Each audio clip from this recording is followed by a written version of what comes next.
It's the game, of course, and we've got the man that breaks down all the college football lines for us each and every week here at the Voice of College Football. Steve Merrill's here from Wager Talk TV, right here on YouTube. WagerTalk.com is the place to be for Steve's complete look at the NBA, the NFL, and of course, college football. Steve, I don't know how a game can have more impact, more incentive.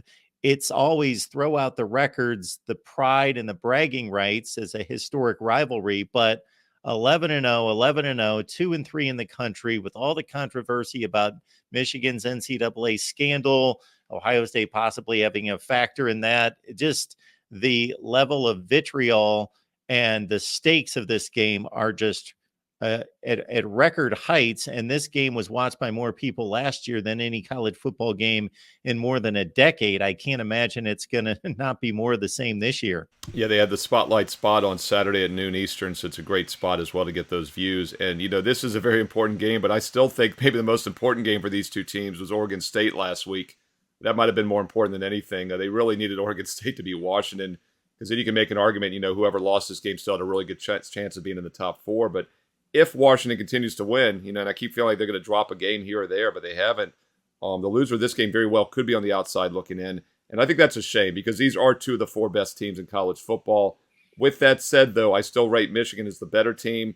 Let's look at my database simulation. 10,000 games simulated through the database on average has Michigan winning this game by over 7.5 points. So I do think there's some line value with Michigan minus 3.5. And let's put that line value in perspective.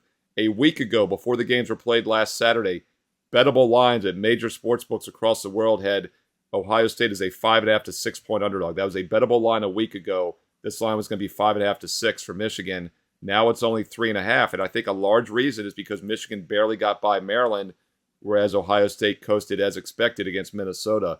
So I'll take the adjusted line value here with Michigan. Two really good teams. Defensively, their numbers are pretty similar. I think the difference in this game, though, is going to be the running edge for Michigan, and there's a couple reasons why I say that. First of all, let's look at the Penn State game. Ohio State had the benefit of playing Penn State at home a few weeks ago, yet they only ran for 83 yards total in that game. Michigan had a tougher spot on the road at Penn State a couple weeks ago, and they run for 227 yards. And we talked about that. They only had to throw the ball 8 times in the game. They dominated the line of scrimmage. It's like watching a service academy run the triple option. And I think that's going to be a little more obvious here. And we can't ignore the last 2 years. Harbaugh was 1-5 straight up. They didn't play in the COVID year. And then the last 2 seasons, he's won outright as an underdog both times, and they've put up a ton of points. So it does look like the tide has turned. I favor Michigan by 7.5, and we get some line value based on last week's results, with the line being just 3.5 now. There we go.